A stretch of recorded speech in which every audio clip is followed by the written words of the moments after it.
నాంపల్లి బాబా మా నాంపల్లి బాబా.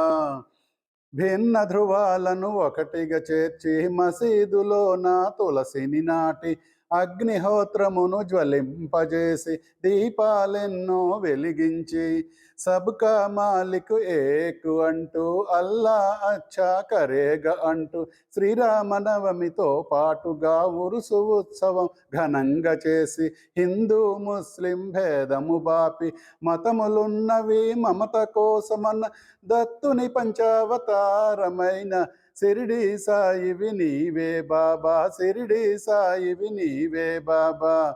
నాంపల్లి బాబా నీ మహిమలు వర్ణింప మాతరమా బాబా నీ చరితను పొగడగా మాతరమా బాబా. నాంపల్లి బాబా మా నాంపల్లి బాబా.